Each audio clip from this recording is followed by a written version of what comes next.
ವಿಡಿಯೋನ ಕೊನೆವರೆಗೂ ನೋಡಿ. ಮಲ್ಟಿಗ್ರೈನ್ ಮಸಾಲೆ ದೋಸೆ.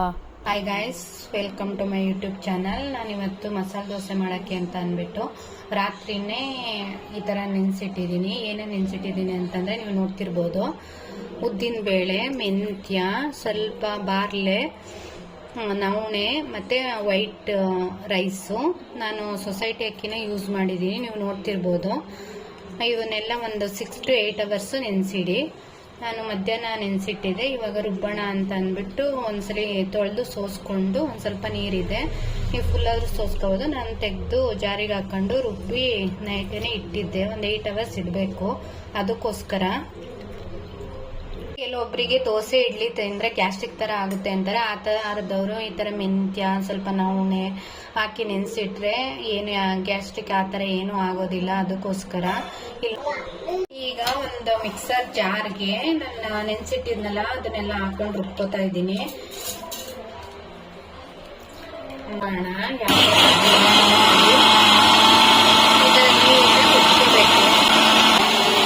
ಬಂದು ನಾನು ರುಬ್ತಿರ್ಬೇಕಾದ್ರೆ ಇಲ್ಲಿ ಕೂತ್ಕೊಂಡು ನೋಡ್ತಿದ್ದಾನೆ. ಇಲ್ಲಿ ನೋಡಿ, ಎಣೆಗೆಲ್ಲ ಹೆಂಗೆ ಈಸ್ಕೊಡಿದನ್ನು ತಿಂತಾನೆ.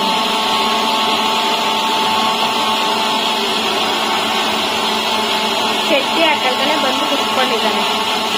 ಈ ಥರ ಫೈನ್ ಪೇಸ್ಟ್ ಹಾಕಬೇಕು. ನೋಡಿ, ಇಷ್ಟು ಹದವಾಗಿ ರುಬ್ಕೋಬೇಕು ನೀವು.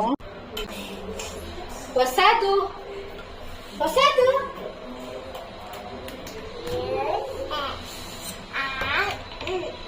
ಶರ್ಟ್ ಹೊಸದು.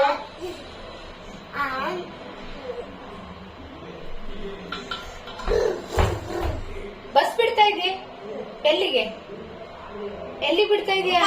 ಅಲ್ಲಿ ಬಿಡ್ತಾ ಇದೀಯಾ? ಯಾಕೆ? ಭೂ ಅಂತ ಬಿಡ್ತೀಯಾ? ರುಬ್ಬಿ ಎಲ್ಲಾನು ಈ ತರ ಸೇರಿಸ್ಕೋಬೇಕು. ನೋಡಿ, ಇಷ್ಟು ಕನ್ಸಿಸ್ಟೆನ್ಸಿ ಇರಬೇಕು. ಆ ಥರ ರುಬ್ಕೋಬೇಕು ನೀವು ನಿಮಗೆ. ನಾನು ಈ ಥರ ಬ್ಯಾಟರ್ ಮಾಡೋದು ಇಡ್ಲಿ, ದೋಸೆ, ಪಡ್ಡು ಎಲ್ಲದಕ್ಕೂ ಒಂದೇ ಥರ ಬ್ಯಾಟರ್ ಮಾಡೋದು ನಾನು. ಎಲ್ಲ ಚೆನ್ನಾಗಿ ಬರುತ್ತೆ. ಕೆಲವೊಬ್ರು ಇಡ್ಲಿಗೆ ತರಿ ಇರಬೇಕು, ದೋಸೆಗೆ ಸಾಫ್ಟ್ ಇರಬೇಕು, ಪಡ್ಡುಗೆ ತರಿ ಇರಬೇಕು. ನಾನು ಆ ಥರ ಏನು ಮಾಡೋದಿಲ್ಲ. ಒಂದೇ ಹಿಟ್ಟು ಮಾಡಿದರೆ ಎಲ್ಲದೂ ಆಗುತ್ತೆ. ನನಗೆ ಟೈಮಿಂಗ್ಸ್ ಇಲ್ಲ ಅಂತಂದರೆ ನಾನು ಎದ್ದಾಗ ಯಾವ್ದಾರ ಈಸಿ ಆಗುತ್ತೋ ಅದನ್ನು ಮಾಡ್ತೀನಿ. ಅದಕ್ಕೋಸ್ಕರ ನಾನು ಇದೇ ಥರ ಮಾಡ್ಕೊಳ್ಳೋದು ಯಾವಾಗಲೂ. ಎಲ್ಲ ಹಾಕೊಂಡು ಈ ತರ ರುಬ್ಕೊಂಡಾಯ್ತು. ಇಲ್ಲಿ ನೋಡ್ರಿ, ನಾನು ತೋರಿಸ್ತಿದ್ದೀನಿ ಯಾವ ತರ. ಈ ತರ ಆಗಿರ್ಬೇಕು ಅದು. ಇವತ್ತು ನಾನು ಹಲಸಿನಣ್ಣಿಂದು ರಸಾಯನ ಮಾಡೋಣ ಅಂತ ಅಂದ್ಕೊಂಡೆ. ಹಲಸಿನಣ್ಣು ನೋಡಿ ಎಷ್ಟು ಚೆನ್ನಾಗಿದೆ. ಮಾವಿನ ಹಣ್ಣು, ಹಲಸಿನಣ್ಣು ಈ ಸೀಸನಲ್ಲಂತೂ ಎಲ್ಲರೂ ಇಷ್ಟಪಟ್ಟು ತಿಂತಾರೆ. ಬಟ್ ಏನಂತಂದರೆ ಹೆಚ್ಚಾಗಿ ತಿನ್ನಬಾರ್ದು. ಎಷ್ಟು ಬೇಕೋ ಅಷ್ಟೇ ತಿನ್ನಬೇಕು. ನಮ್ಮ ದೇಹಕ್ಕೆ ಎಷ್ಟಾಗುತ್ತೆ ಅಷ್ಟು. ಇದು ಚೆನ್ನಾಗಿದೆ ಅಂತ ತಿಂದ್ಬಿಟ್ರೆ ತುಂಬ ಲೂಸ್ ಮೋಷನ್ ಆ ಥರ ಎಲ್ಲ ಆಗುತ್ತೆ. ಇದು ಇಂಡೈಜೆಷನ್ ಯಾರಿಗಾಗುತ್ತೆ ಅವರು ಇದನ್ನು ಯೂಸ್ ಮಾಡಿದರೆ ಡೈಜೆಷನ್ ಚೆನ್ನಾಗಾಗುತ್ತೆ. ಅದಕ್ಕೋಸ್ಕರ ಹಲಸಿನ ಹಣ್ಣು, ಮಾವಿನ ಹಣ್ಣೆಲ್ಲ ಈ ಸೀಸನಲ್ಲಿ ತಿನ್ನಬೇಕು ಅಂತ ಹೇಳೋದು.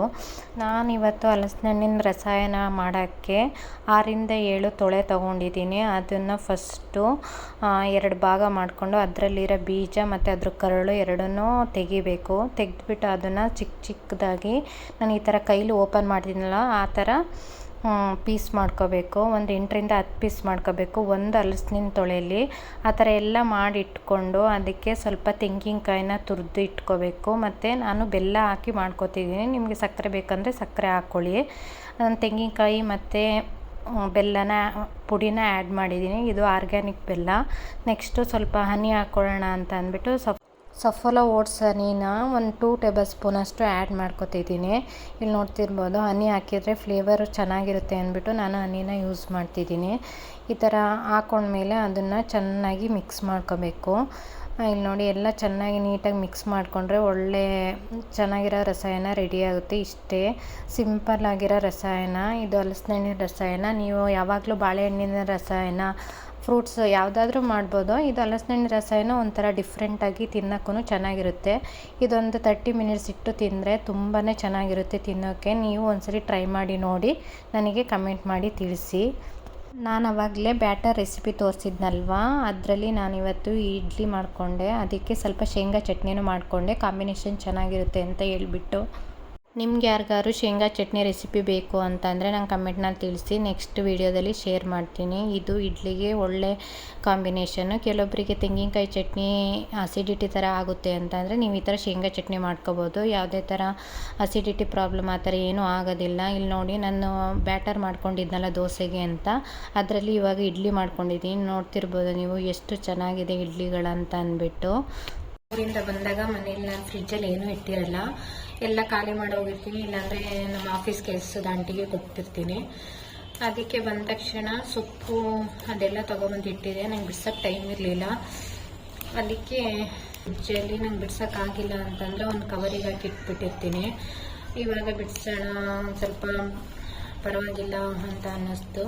ಈಗ ನಾನು ಆಲ್ರೆಡಿ ಇದನ್ನು ಬಿಡಿಸೋಷ್ಟರಲ್ಲಿ ಒಂದು 2 ಡೇಸ್ ಆಗಿದೆ, ಆದರೂ ಏನಾಗಿಲ್ಲ ನೋಡ್ರಿ. ನೀವು ಏನಾದರೂ ಬಿಡ್ಸೋಕ್ಕಾಗಿಲ್ಲ ತೊಗೊಬಂದ್ಬಿಟ್ಟಿದ್ದೀವಿ ಅಂತಂದರೆ, ಹಣ್ಣು ಸೊಪ್ಪು ತರಕಾರಿ ಏನಾದರೂ ನಿಮಗೆ ಸೆಗ್ರಿಗೇಟ್ ಮಾಡ್ಕೊಳಕ್ಕಾಗಿಲ್ಲ ಅಂತಂದರೆ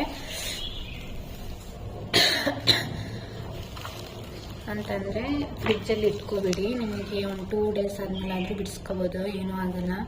ನಾನು ನೋಡಿ ಎಲ್ಲ ಕಟ್ಟೆಲ್ಲ ತೆಗೆದು ಬಿಡಿಸೋಣ ಅಂತ ನೋಡಿ, ಏನೂ ಆಗಿಲ್ಲ, ಹಂಗೆ ಇದೆ. ಇವಾಗ ನಾನು ಫ್ರೀ ಆದೆ, ಅದಕ್ಕೆ ಇವತ್ತು ಬಿಡಿಸ್ಕೊಳ್ಳೋಣ ಅಂತ ತಗೋತಾ ಇದ್ದೀನಿ. ಇಲ್ಲಿ ನೋಡಿ, ಏನೂ ಆಗಿಲ್ಲ. ನಿಮಗೂ ಈ ಥರ ಬಿಡ್ಸೋಕ್ಕೆ ಟೈಮ್ ಇಲ್ಲ, ತೊಗೊಂಬಂದ್ಬಿಟ್ಟಿದ್ದೀವಿ ನಾವು ಅಂತ ಅಂದರೆ ಒಂದು ಕವರಿಗೆ ಹಾಕಿ ಫ್ರಿಜ್ಜಲ್ಲಿ ಇಟ್ಟಿಡಿ, ಏನೂ ಆಗೋದಿಲ್ಲ. ನಾನೆಲ್ಲ ಇವಾಗ ಬಿಡಿಸ್ಕೊಳ್ಳೋಣ ಅಂತ ಬಿಡಿಸ್ತಾ ಇದ್ದೀನಿ. ನಾನು ಸೊಪ್ಪೆಲ್ಲ ಬಿಡಿಸಿ ಎತ್ತಿಟ್ಬಿಟ್ಟು ವಾಕಿಂಗ್ ಹೋಗಿ ಬರೋಣ ಅಂತ ಬರೋ ಅಷ್ಟರಲ್ಲಿ ನನ್ನ ಮಗ ಒಂದು ಕಿತಾಪತಿ ಎಡವಟ್ಟು ಮಾಡ್ಕೊಬಿಟ್ಟು, ವಾಕಿಂಗ್ ಹೋಗಿ ಬರೋಷ್ಟರಲ್ಲಿ ಇಲ್ಲಿ ಯಾವ ಥರ ಮಾಡ್ಕೊಂಡಿದ್ದಾನೆ, ಇಂಕೆಲ್ಲ ತಗೊಂಡು ಇಲ್ಲಿ ನೋಡಿ ಹಣೆಗೆ ಹಚ್ಕೊಂಡಿರೋದು ನೋಡ್ರಿ, ಹೆಂಗೆ ಹಚ್ಕೊಂಡಿದ್ದಾನೆ. ತೋರ್ಸು, ಇನ್ನೆಲ್ಲ ಮಾಡ್ಕೊಂಡಿದ್ಯಾ? ಹಾಂ, ಆಮೇಲೆ ಅದೇನು ನೋಡ್ರಿ, ಕೈಯಲ್ಲಿ ಕೈ ತೋರಿಸು. ನೋಡಿ ನೋಡಿ ಕೈನ ನೋಡಿ ಈ ಥರ ಮಾಡ್ಕೊಂಡಿದ್ದಾನೆ ನೋಡಿ. ನೆಲಕ್ಕೆ ಹಚ್ಚಿರೋದು ನೋಡಿ, ಒರೆಸ್ತಿರೋದು ನೋಡಿ, ಒರೆಸು ಎಲ್ಲ.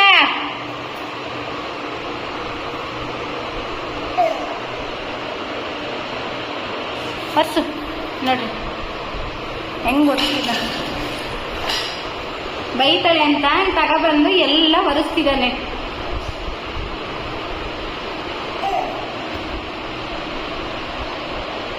ಒರೆಸು ನೀಟಾಗಿ. ಹೂವು ಅಣ್ಣ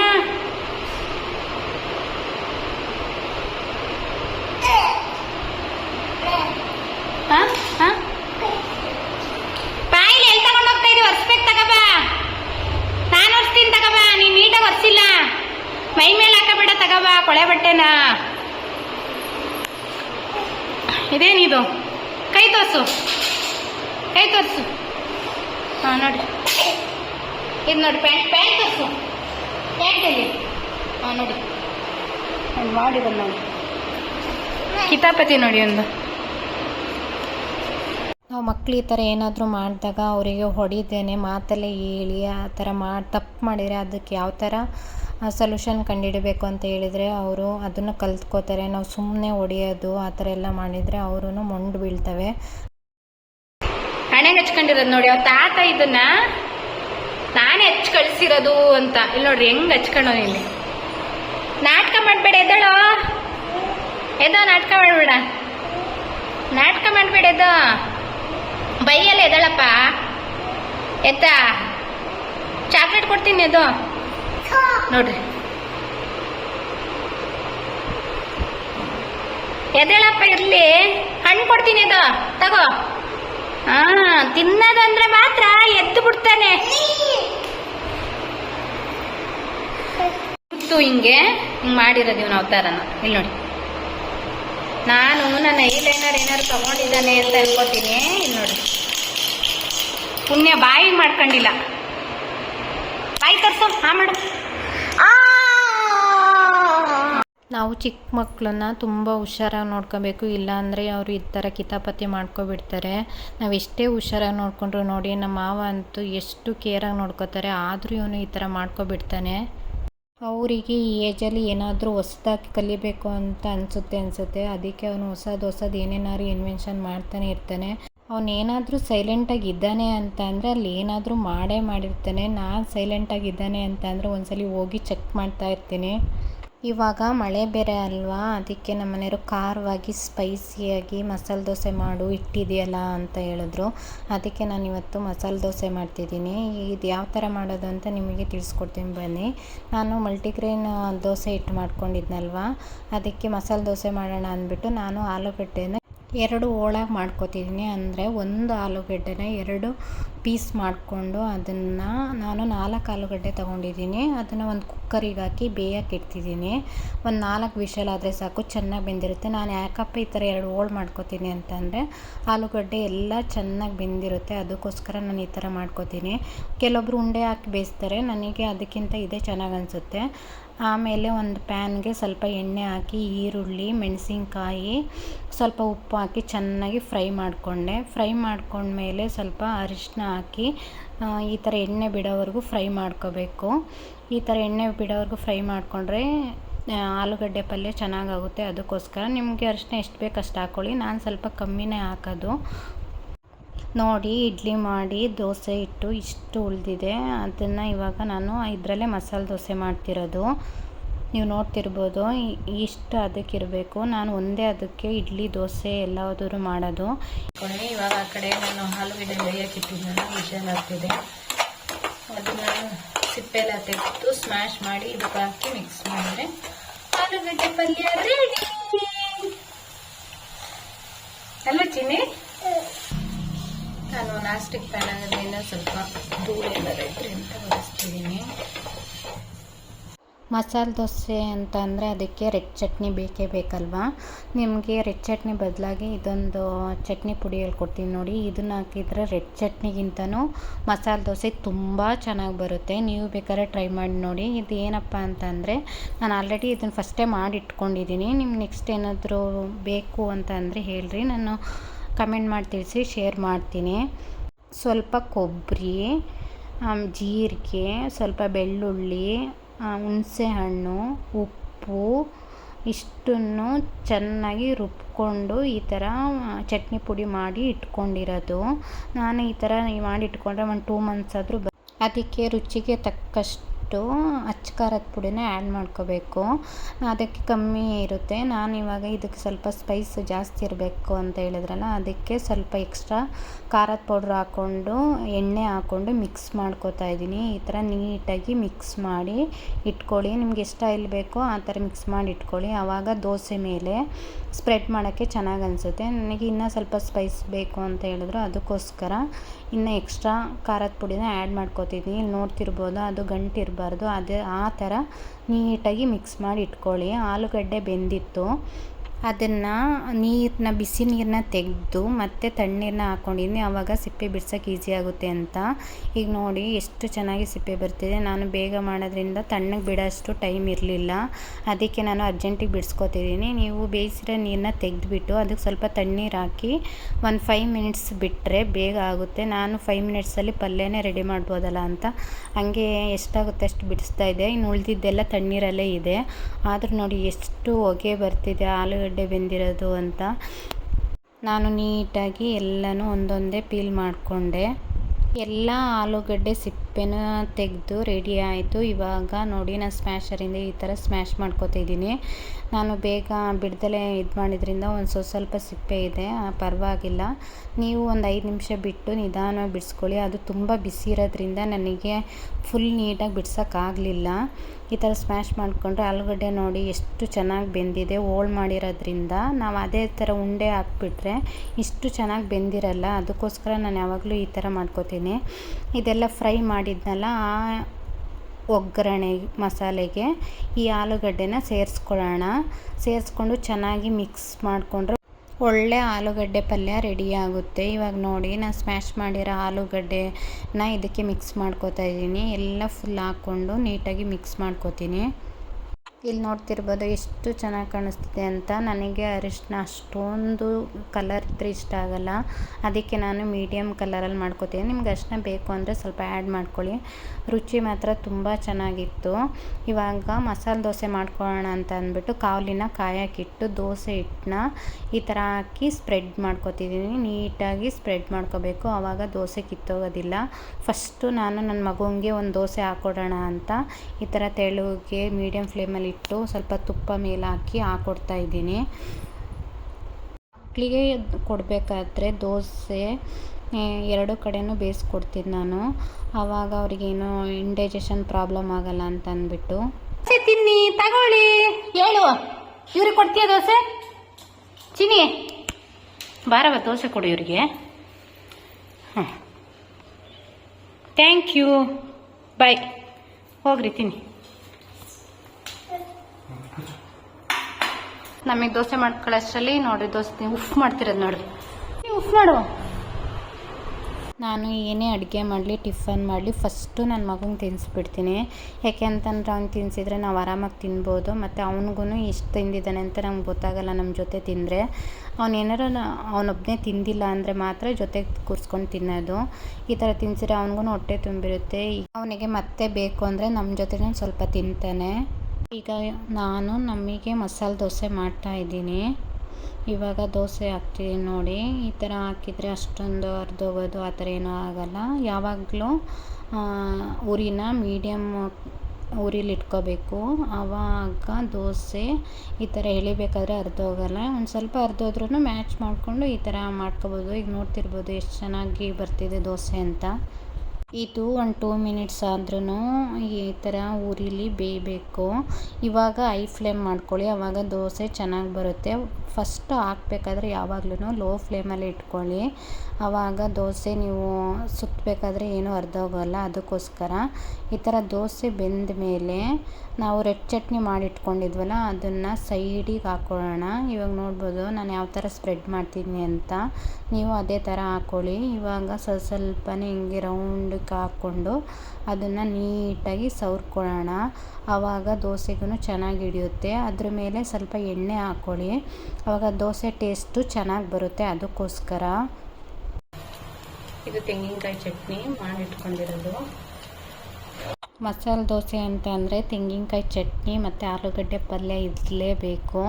ಆ ಚಟ್ನಿನ ನಾನು ಈ ಥರ ದೋಸೆ ಮೇಲೆ ಸ್ಪ್ರೆಡ್ ಮಾಡ್ಕೋತೀನಿ, ಆವಾಗ ಮಸಾಲೆ ದೋಸೆಗೆ ಇನ್ನೂ ಟೇಸ್ಟು ಚೆನ್ನಾಗಾಗುತ್ತೆ. ಅದಕ್ಕೋಸ್ಕರ ಸೈಡಲ್ಲೆಲ್ಲ ರೆಡ್ ಚಟ್ನಿ ಹಾಕ್ಕೊಂಡಿದ್ದೀನಿ, ಸೆಂಟ್ರಲ್ಲಿ ತೆಂಗಿನಕಾಯಿ ಚಟ್ನಿ ಹಾಕ್ಕೊಂಡಿದ್ದೀನಿ. ನೀವು ಈ ಥರ ಯಾವಾಗಲೂ ಮಾಡಿಲ್ಲ ಅಂದರೆ ಒಂದು ಸಲ ಟ್ರೈ ಮಾಡಿ ನೋಡಿ, ತುಂಬ ಚೆನ್ನಾಗಿರುತ್ತೆ ಟೇಸ್ಟ್ ಮಾತ್ರ. ಇದು ಪಲ್ಯ ಇದೆಯಲ್ಲ, ಪಲ್ಯನ ಈ ಥರ ಸೆಂಟ್ರಿಗೆ ಹಾಕಿ ಆಮೇಲೆ ಈ ಥರ ಟರ್ನ್ ಮಾಡ್ಕೋಬೇಕು. ನೋಡ್ತಿರ್ಬೋದು ನೀವು ಎಷ್ಟು ಕ್ರಿಸ್ಪಿಯಾಗಿದೆ ಅಂತ. ಹೊರಗಡೆ ಹೋದರೆ ಒಂದು ಮಸಾಲೆ ದೋಸೆಗೆ 70-80 ರೂಪಾಯಿ ಕೊಡ್ತೀವಿ, ಬಟ್ ಅವರು ಏನು ಚೆನ್ನಾಗಿರೋದು ಕೊಡಲ್ಲ ಕೆಲವೊಂದು ಹೋಟೆಲ್ಗಳಲ್ಲಿ. ಇನ್ನು ಕೆಲವೊಂದು ಹೋಟೆಲ್ಗಳು ತುಂಬ ಚೆನ್ನಾಗಿರುತ್ತೆ. ಒಂದೊಂದ್ಸಲ ಏನಾದರೂ ಅನಿವಾರ್ಯ ಅಂತ ಅಂದಾಗ ಏನು ಮಾಡೋಕ್ಕಾಗಲ್ಲ, ತಿನ್ನಲೇಬೇಕು. ಬಟ್ ನಾವು ಈ ಥರ ಮನೇಲಿ ಮಾಡಿಕೊಂಡು ತಿಂದರೆ ಎಷ್ಟು ಚೆನ್ನಾಗಿರುತ್ತೆ.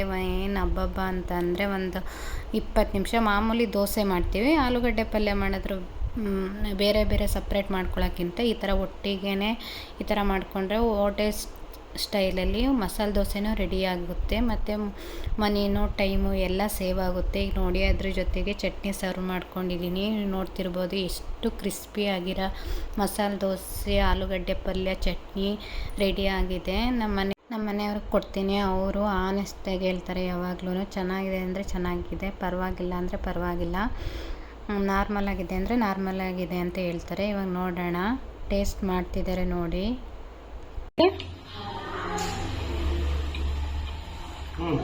ಚೆನ್ನಾಗಿದೆ, ಕ್ರಿಸ್ಪಿ ಇದೆ, ಚಟ್ನಿ ಪುಡಿ ಫ್ಲೇವರ್ ಇದೆ, ಆಲೂಗಡ್ಡೆ ಪಲ್ಯ, ಕಾಯಿ ಚಟ್ನಿ ಚೆನ್ನಾಗಿದೆ. ಅವರು ಅಷ್ಟೊಂದು ರಿಯಾಕ್ಟ್ ಮಾಡಲ್ಲ, ಇಷ್ಟೇ ಹೇಳೋದು. ಚೆನ್ನಾಗಿದೆ ಅಂತ ಹೇಳಿದ್ರು, ನನಗೂ ಖುಷಿ ಆಯಿತು.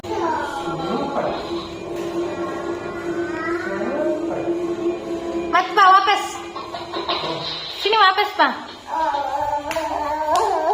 ಹಿಂಗೆ ಯಾಕೆ ಹೇಳ್ಕತ್ತೀಯ? ಇನ್ನು ಹೋಗ್, ಮತ್ತೆ ಪಪ್ಪನ ಹತ್ರ ಹೋಗು, ಪಪ್ಪನ ಹತ್ರ ಹೋಗಿ ಹೇಳ್ತೀನಿ.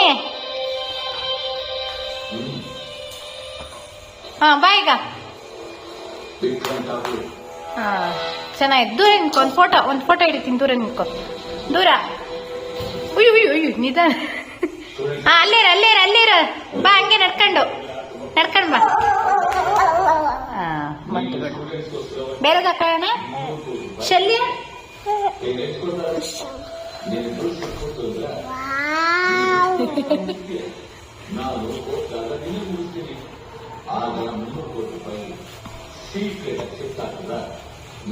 ಇರು.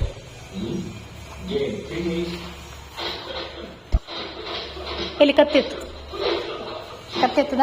ಹಾಂ ಹೋಗು ಹೋಗು ಹಂಗೆ ಇರಲಿ. ಅದು ಮುಟ್ಬೇಡ ಇದು ಹಿಂಗೆ ಇರಲಿ. ಬಿಡು ಹೋಗ್ಬಿಟ್ಟು ಪಪ್ಪನ ತೋರ್ಸ್ಕವ.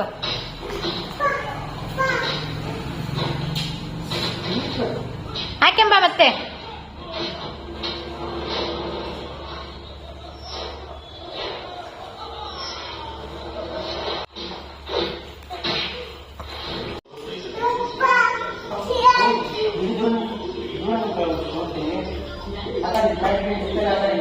ಇಲ್ಲ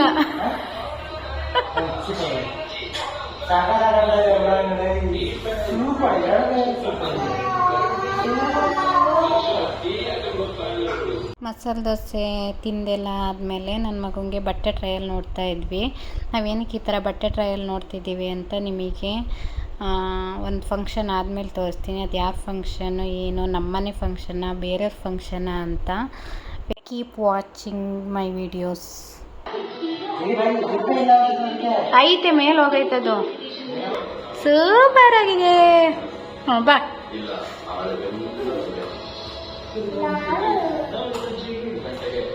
ಕುತ್ಕೋ.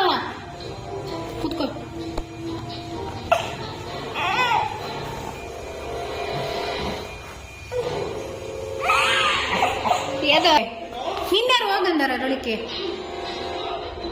ನೋಡ್ರಿ. ಹೊಸ ಬಟ್ಟೆ ಇಟ್ಕೊಂಡು ಆ ಬಕೆಟ್ ಒಳಗಡೆ ಕುತ್ಕೊಂಡ್ರೆ ಏನ್ ಹೇಳೋಣ ನಾವು? ಯಾಕೆ ಕೂತಿದ್ದೇವ್ರೊಳಗೆ?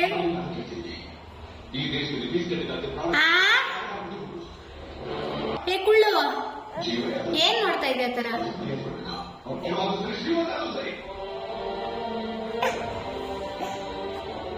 ಸಾಕಾಯ್ತಾ? ಈ ಥರ ಡೈಲಿ ವ್ಲಾಗ್ಸ್ ನೋಡಬೇಕು ಅಂತ ಅಂದರೆ ದಿ PH ಎಲಿಮೆಂಟ್ ಚಾನಲ್ನ ಸಬ್ಸ್ಕ್ರೈಬ್ ಮಾಡಿ, ಶೇರ್ ಮಾಡಿ, ಸಪೋರ್ಟ್ ಮಾಡಿ. Thank you for watching the video. See you all soon. Bye.